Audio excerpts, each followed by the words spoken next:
everyone, welcome back. We're diving into a topic that I know a lot of you are thinking about. Yeah. The impact of transgenderism, and specifically how it affects women's spaces and rights. It's a big one. It really is. And, it seems like you're also interested in the whole idea of covert contracts within the red pill community. Absolutely. And, how that all ties into like the historical context of institutions. Right. So we've got a lot to unpack here. Yeah, we do. You've given us a ton of material to work with, academic journals, opinion pieces, news articles, even personal stories. It's a lot. It is. It's like a 360-degree view of transgenderism. Yeah. We're looking at the history, the activism, the clinical and medical aspect, and then, of course, that big question of how it affects women's spaces. And all of that really connects back to those covert contracts you mentioned. Exactly. Especially when we think about marriage and relationships. Yeah, that's a key focus for you. Yeah. So let's start at the beginning, I guess. To understand where we are today, we need to understand, the history of the transgender movement. When did this all start gaining traction? Well, the term transgender itself is pretty recent, actually. It came about in the 60s. Oh, wow. As a way to differentiate gender identity from sexual orientation.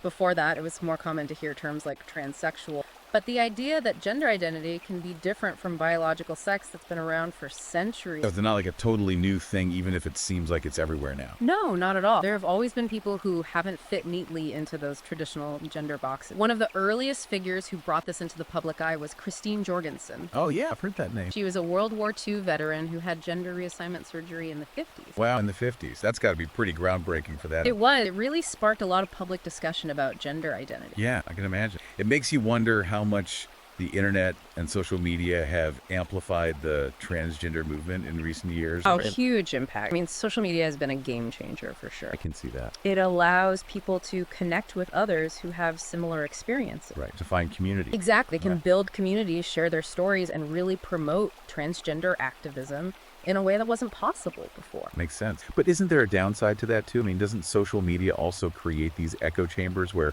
people only see what they already believe? That's true. There's definitely a risk of that. It's easy to get caught up in those echo chambers. Yeah. And that can lead to the spread of misinformation and even more polarization. Especially with such a complex issue like this one. Exactly. It's so important to be aware of the information we're consuming and to actively seek out different viewpoints. To get the whole picture. Right. Okay, so we've got this historical backdrop, and we're seeing how social media plays a role. But now let's get to the heart of what you're really interested in.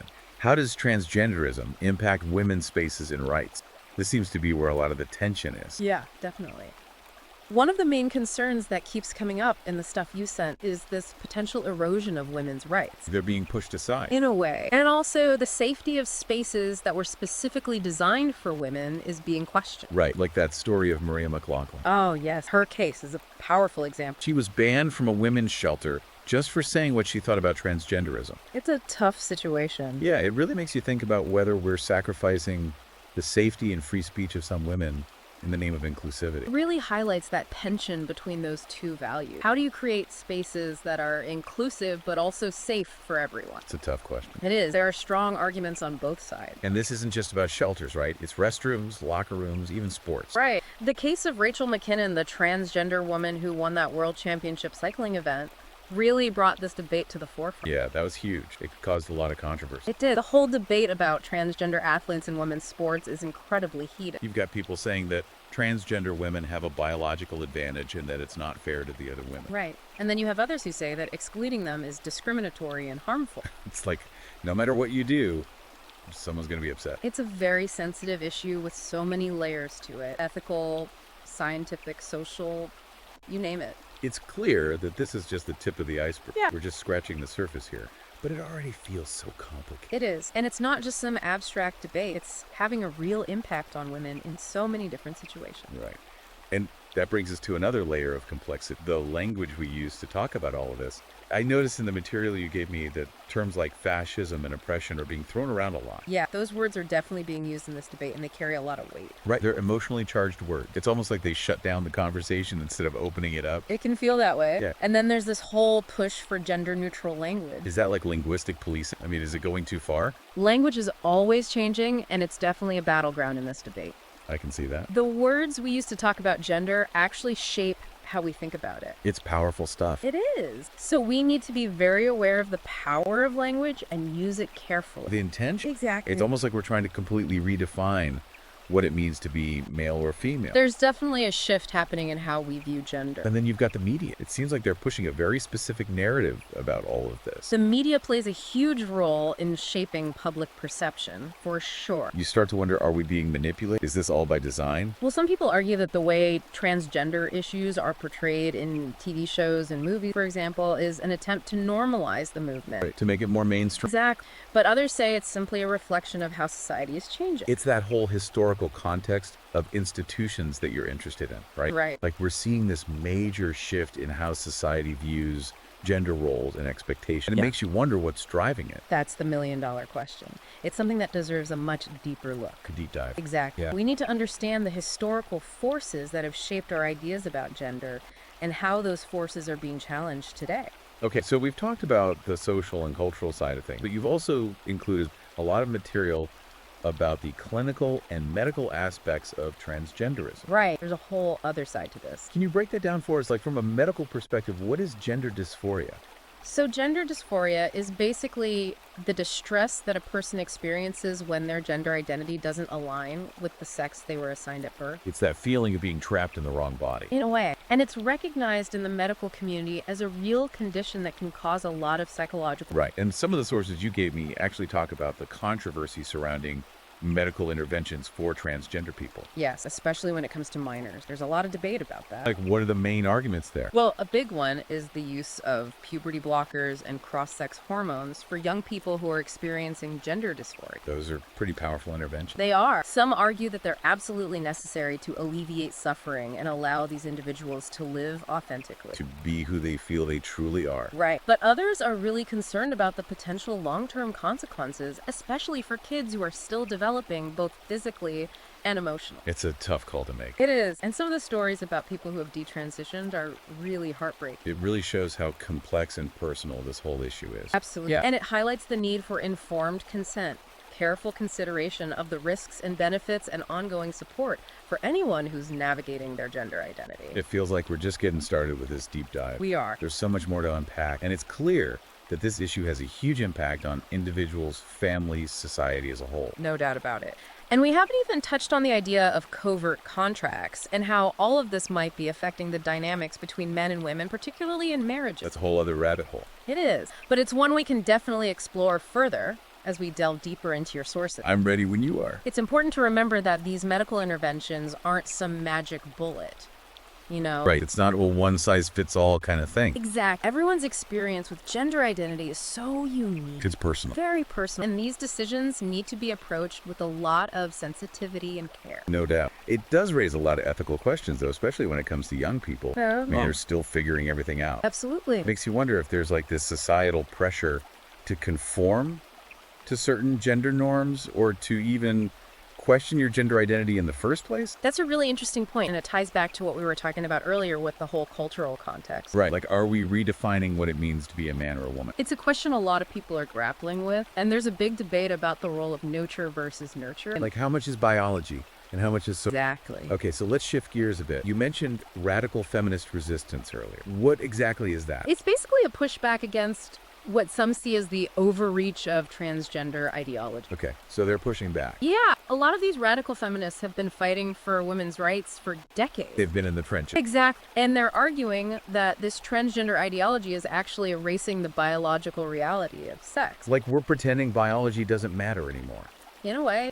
And they say it undermines all the progress that the feminist movement has made. So they're worried that the focus on gender identity is overshadowing the experiences of women as women. That's a big part of it. They argue that conflating gender identity with biological sex has real-world consequences. Okay, give me an example. We'll take women's shelters, prisons, sport. These spaces were created to protect women based on their biological sex. Because of the unique challenges they face. Exactly. And they believe these spaces need to stay sex segregated for the safety and privacy of women. That's where the whole gender critical movement comes in, right? Yeah, they're a big part of this resistance. And they're very vocal. Definitely. They're critical of what they see as this blurring of lines between sex and gender. Like it's all become too muddled. Right. They say we need to acknowledge the material reality of female bodies and the specific types of oppression that women face. And we've seen figures like Jordan Peterson become really prominent in this resistance.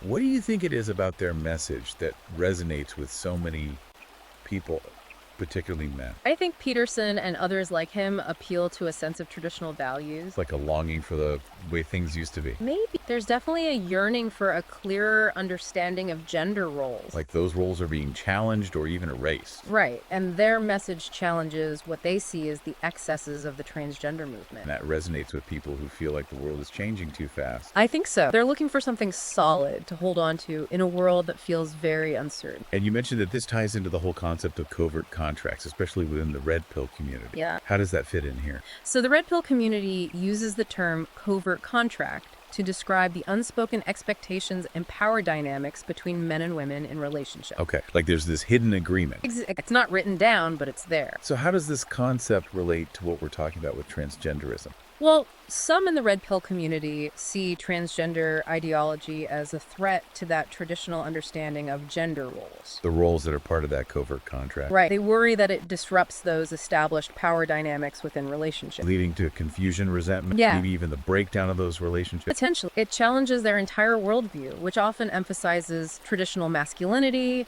and a certain hierarchy within relationships. So they see it as a direct attack on their way of life. You could say that, but it's important to remember that the red pill community isn't a monolith. There's a wide range of views within it. Sure, not everyone fits neatly into a box. Exactly. But there's definitely a segment that sees transgenderism as part of this larger cultural shift that they believe is harmful to men.